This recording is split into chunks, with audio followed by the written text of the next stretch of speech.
क्या वाकई में इस बार हिमाचल प्रदेश में बड़ा खेल होता हुआ कांग्रेस के साथ नजर आएगा? जिस तरह से हमने बिहार में देखा, महाराष्ट्र में देखा, लेकिन अब कहीं ना कहीं हिमाचल प्रदेश की वो बारी आती हुई दिखाई दे रही है। हिमाचल प्रदेश में अब एक बड़ा सियासी उलटफेर देखने को मिल सकता है। कांग्रेस नेता राहुल गांधी के साथ कांग्रेस के राष्ट्रीय अध्यक्ष मल्लिकार्जुन खड़गे अब अहम फैसला सुना सकते हैं, लेकिन क्या यहां पर भी बीजेपी सेंधमारी करने में कामयाब हो जाएगी?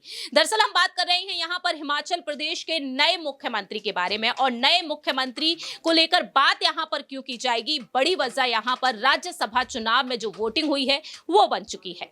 नमस्कार, मैं प्रांशी राठौर और आप देख रहे हैं नेक्स्ट 9 न्यूज।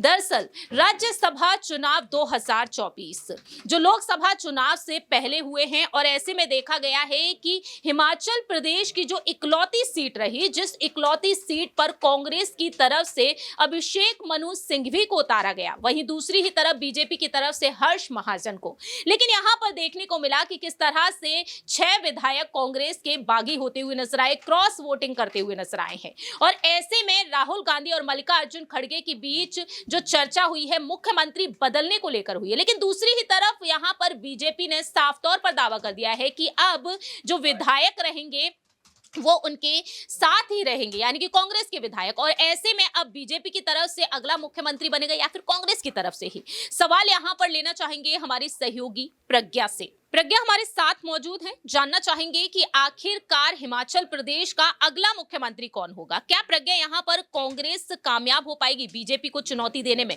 क्योंकि देखा गया था हिमाचल में 2022 में जो चुनाव हुए, उम्मीदवार के तौर पर यहां पर प्रतिभा सिंह भी नजर आई, जो हिमाचल के पहले मुख्यमंत्री रहे थे, वीरभद्र सिंह जी, उनकी पत्नी।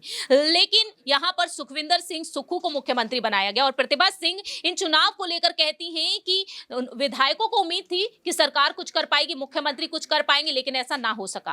अब यहां पर बीजेपी की तरफ से अगला मुख्यमंत्री बनता हुआ देखा जा सकता है, या फिर यहां पर कांग्रेस प्रतिभा सिंह को उतारने में कामयाब होती हुई नजर आएगी? देखिए प्रांशी, अगर बात करें जिस तरीके से कल राज्यसभा में क्रॉस वोटिंग हुई और आज सुबह आप देखेंगे कि सुबह लगभग 7:30 बजे ही प्रदेश के पूर्व मुख्यमंत्री रहे जयराम ठाकुर राजभवन पहुंच जाते हैं, राज्यपाल से मुलाकात करते हैं। तो बीजेपी की पूरी कोशिश है कि यहां पर कांग्रेस की सरकार को गिरा दिया जाए। उन्होंने दावा भी कर दिया कि विधायकों को संभाल नहीं पा रही है कांग्रेस, आखिरकार सरकार को कैसे चलाएगी, जनता को कैसे चलाएगी। तो यहां पर जयराम ठाकुर के बयान से तो लग रहा है कि सिर्फ 6 विधायक नहीं बल्कि और भी विधायकों को अपनी तरफ करने की कोशिश कर रही है। लेकिन जैसा कि आपने कहा कि विधायक कह रहे हैं कि वो सुखविंदर सिंह सुक्खू से नाराज हैं, पार्टी से नहीं है, और इसी को देखते हुए अब खड़गे राहुल के साथ बैठक कर रहे हैं। तो यहां पर कोशिश पूरी है, लेकिन वाकई में इस चीज को समझना काफी ज्यादा अहम है कि आखिरकार ये नाराजगी क्यों हुई, और आखिरकार कांग्रेस ने इस चीज को पहले क्यों नहीं भापा, क्यों इंतजार किया क्रॉस वोटिंग होने का। लेकिन जैसा कि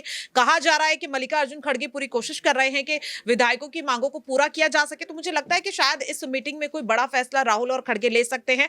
और अगर वाकई में जैसा कि आपने महिला मुख्यमंत्री के तौर पर यहां पर प्रतिभा जी का नाम आगे किया है, तो अगर उन्हें मुख्यमंत्री बनाने से ये विधायक मान जाते हैं, पार्टी में वापसी कर लेते हैं, तो यहां पर हो सकता है कि शायद उन्हें मुख्यमंत्री बना दिया जाए। प्रज्ञा, कहीं ना कहीं तो ये भी माना जा रहा है कि बीजेपी की जीत यहां पर पूरी तरीके से पक्की है और बीजेपी की तरफ से ही यहां पर मुख्यमंत्री बनाया जाएगा। हाँ बिल्कुल, जैसा कि मैंने कहा भी कि जब जयराम ठाकुर राजभवन से लौटे तो उनके चेहरे पर जो हंसी थी, जो खुशी थी, उससे साफ तौर पर लग रहा है कि उन्होंने सरकार बनाने का दावा कहीं ना कहीं ठोक दिया। क्योंकि अगर आप राज्यसभा के चुनाव के दौरान देखेंगे तो आपने भी देखा होगा कि किस तरीके से बीजेपी और कांग्रेस के प्रत्याशी को बराबर वोट मिले थे, और जो खेल यहां पर बिगड़ा है वो पर्ची की वजह से बिगड़ा है। तो कहीं ना कहीं पूर्ण बहुमत यहां पर बीजेपी भी अपने पास रखती है, और जिस तरीके से यहां पर कहते हुए नजर आए जयराम ठाकुर के हमारे पास और विधायकों का भी समर्थन है, तो यहां पर हो सकता है कि कांग्रेस की सरकार गिर भी जाए।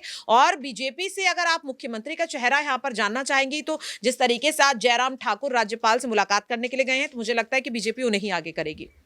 वाकई में अब आने वाले समय में देखना होगा कि आखिरकार यहां पर मुख्यमंत्री कौन बनता है। जयराम ठाकुर मुख्यमंत्री बन जाएंगे या फिर कांग्रेस यहां पर कामयाब हो जाएगी अपनी सत्ता में, अपनी सरकार को बरकरार रखने में। ये देखना काफी ज्यादा अहम होगा। फिलहाल इस खास रिपोर्ट में इतना ही। बाकी की तमाम अपडेट्स के लिए देखते रहिए नेक्स्ट 9 न्यूज।